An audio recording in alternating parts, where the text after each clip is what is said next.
Grander's out, so this is most likely just XP option. Yes, you have to, because it's like this is just Uranus. Oh yeah, okay. It's gonna be Uranus, which means that Onic Philippines is so incentivized to go for that carry. But then again, you are looking at a Fanny too. Yep. Even the Grok is gonna have a field day on you. Yeah. And even the Zusha, I'll tell you now, like that's no joke. If they hit you with a Crimson Beacon and you stand underneath that thing for 2 seconds, which is again your prime sweet spot of throwing light wheels at dudes, you're gonna get lifted up, smacked down to the ground, 6 feet under, and you take a nap for like 40 seconds. Hey man, I don't like forced naps. Hopefully they do get some shredder here that could be what? Who's forcing you to nap? Yeah, when did you ever get forced to take a nap? Maybe like 20 years ago. 20 years ago. Oh wow! A debut pick Brody coming in from Onic Philippines. That's how you answer Fannies traditionally. Traditionally. And again, a Hilda too. Throw it into the hands of Ryota, I would assume. There you go. And then TNC gets the go signal. Okay, we take the carry. It's the win. It's a winning matchup for Benny. Yeah. It is. It is. Wait. It's well in the laning phase. He's gonna have a.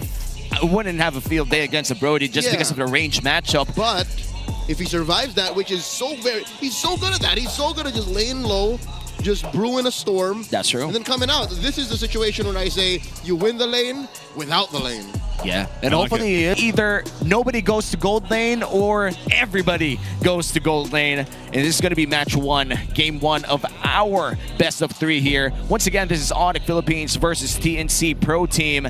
A lot of the members of the past Omega see each other 2-day and 2-night in MPL Philippines Season 16. This is their first time seeing each other in the regular season. Let's see who comes out on top. Mobile Legends. You know, okay. Maybe esports history, we have seen a lot of Brodies against that Fanny, and most of the time it's going to be the Moscow, but I feel like in terms of more reliable damage, it's going to have to be the Brody, because even if the Fanny flies away, the moment that torn apart memory registers on your face, that's it. Not to mention, TNC, their lineup, save for the Fanny, likes to stick around. So that means more stacks for the Brody to lock in and pull the trigger on that torn apart memory to get maximum efficiency from. Early rotations here in mid. Let's look at these emblems real quick. Yeah, no, Keller has lethal intentions. He wants to hit that Master Assassin on Benny Cutie, but no, Benny Cutie wants to fight back. They both have it. I mean, we have seen a lot of carries run this Assassin emblem in their Tier 2. That Master Assassin allows for better laning phase. And to be honest, man, you kind of want to have enough damage to demand respect coming in from Kelra. Otherwise, Kelra is just going to freeze the entire lane until you feel like a frozen hot dog stuck in like the freezer for a month. I don't like to feel like that, man. You know? I don't even have those frozen hot dogs in my freezer. I'm sorry, man, Mr. Healthy Man. I may have felt like that maybe once in my life, and it might have been a dream. Those are very vivid dreams, my friend. And now we're looking at the Infinix in-game equipment. Still nothing built. We are looking at a lot of potential Tier 1 boots already. And usually we see a lot of what we call chop suey builds where we get those components early, but it seems like they like the movement speed too. Yeah, no, Benny Cutie is going back and forth on this whole I'll fight him, no I won't, because he went for the warrior boots already. Yeah. So he's saying, yeah, I'm going to trade, but I know I'm going to hurt if I try to go into my wave. So that's fine. That's the gold lane. That's a fightless lane. How about the turtle? Well, turtle's up here. It's half health already. Figmar's jumping in. Zyda won't land that cable, so he's not going to get there in time. King Kong gets the first one. Not sure if a fight's even going to break out here. They are going to drag Ryota back a little bit, but still, I think it's just a little bit off on the timing there for TNC, and it's better that they just let it go. And at least no casualties for TNC here. Zyda did miss that cable and has been missing quite a few ever since this game started. Hopefully, he warms his fingers up just in time. Yeah, no, the problem with TNC's lineup, at least in that stage of the game, is they were lacking level 4s. And without the tech charge, without the full Grok kit, they couldn't threaten Onic. So Onic just, literally what King Kong did is they just stood there, threatened with the law and order, threatened even, actually, you know, they pulled the trigger on the pulse. And that made it all the more worse for TNC, which again, I'm thankful that the Phoenix Army did not force anything. that could have been so much worse. Yeah, but now Chaknu's level 4 access to tech charge is already there. It might just be the trigger the TNC Pro Team is asking for. Big rotation upcoming here down gold lane, considering that the pathing for this Fanny is looking to be going towards that area. But let's take a time to applaud Benny here. Currently #1 on this carry. 45 games played. This dude is a carry man. Ooh, yeah. Again, when you say carry, only 3 names pop up. Oh, wait, mid! Oh, Chaknu, is he going to be in trouble? Phantom Execution. He'll burn the flicker. Oh, no, friends! So his pathway dropped down too when Zyda gets out. Both teams not able to secure the first blood there. Got close. They got some resources out, though. Oh, those are crucial flickers for the upcoming turtle fight. And look at... Oh, no! Kelro! Doesn't have enough damage just yet. But first blood happens. How did that happen? Oh, there's a response, though. 3mar got the first blood, and there's going to be a little bit more here in the mid lane. Lancey, oh no! Using the tech charge. But Ryota, tanky enough on the hill, though, will be just fine. And no battle spells for this upcoming turtle fight. The only one that has a flicker right now is Lancey and Kelra on both ends, and maybe even Benny Cutie. Oh. But we can't expect these gold laners to rotate up top here quite early. No. Lancey actually has it, so that's very important. The tech charge can come in, very honest. Turtle at half health. Oh, they might try to go ahead and stall this out a little bit if they can. Zoning, but the turtle secured by King Kong. They might fight anyway, though. Brusco in trouble. Zyda going in. He tries to get the kill, but not enough damage. Has to back away. Didn't even need the revitalize from Brusco. So there you go. 2 for 2 in the turtles for Onic. Onic placed themselves very, very strategically. They were dodging and placing themselves where Chaknu couldn't get the honest tech charge. And Lancey, again, they're not at a point yet where damage is so reliable. I think even with this solid trio mid from TNC, they're going to have to wait for Benny Cutie. Benny Cutie is the key to this lineup. Yeah, and it's going to take a while before we see that real big damage coming in from Benny Cutie. And to be fair, Zyda must be hating Ryota's guts right now. This... Oh, wait a minute, Hilda. He wants to go for the kill anyway. Has a little bit of shield. Zyda just bombing and weaving. Ryota got so close. But finally, Zyda gets the kill. That got a little dicey there for Zyda. That was a close call. He was waiting for the energy. That's why he can only really basic attack. And the fact that the passive... Oh, Benny! Oh! Benny goes down instead. Chaknu a little bit too late on the tech charge. And now he can't get anywhere. There you go. Some backup comes through, but it's Super Friends to pick up Chaknu as another falls here.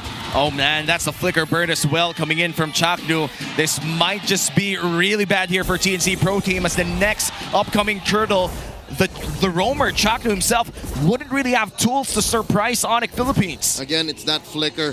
He used it to try and save Benny. Lancey here, I think he'll be fine.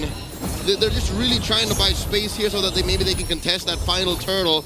But I think Onic has their number. They have them checkmated. They know that they can fight back until Benny is ready. Yeah, for TNC, they just have to stall this out. The power spike for Onic Philippines is already now, and they can't just pick up fights again. Oh my god! Tech charge again. Here comes Zyda. Comes cabling in. We'll get a flicker from Super Friends.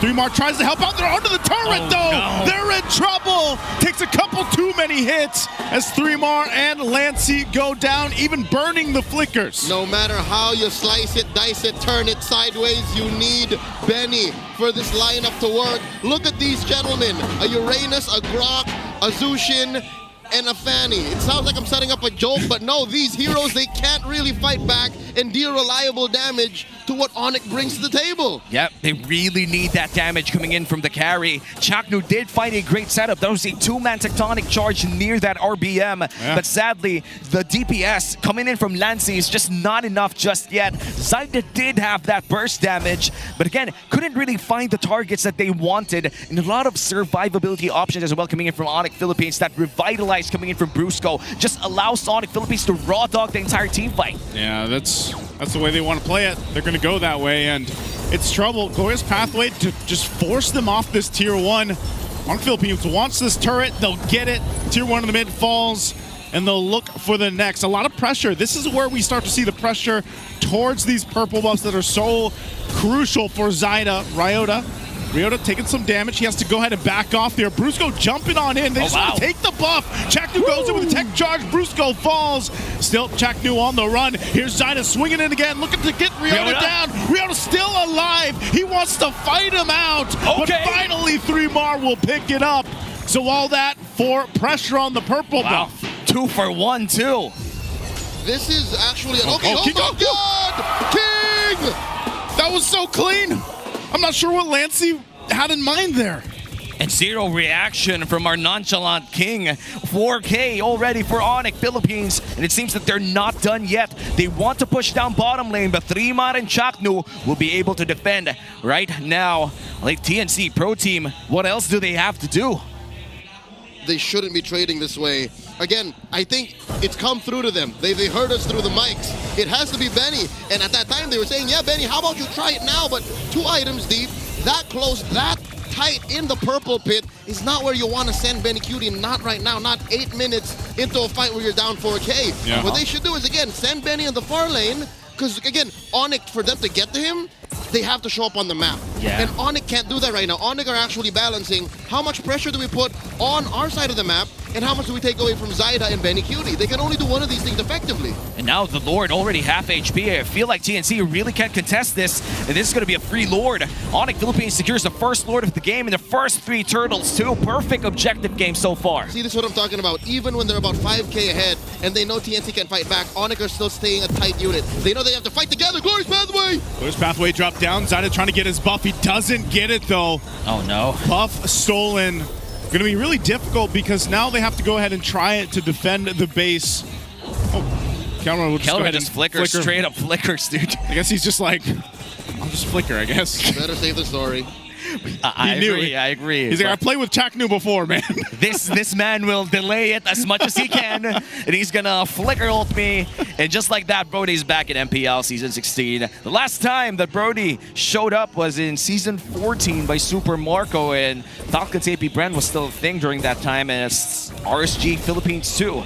And now we are about to enter the 10-minute mark. The items for the carry already has 2 of the Trinity items. I feel like just a few gold more and you're going to have that THS. Oh, look at this. The pressure just to take off in the mid lane. You can see Zyda trying to do some split pushing here.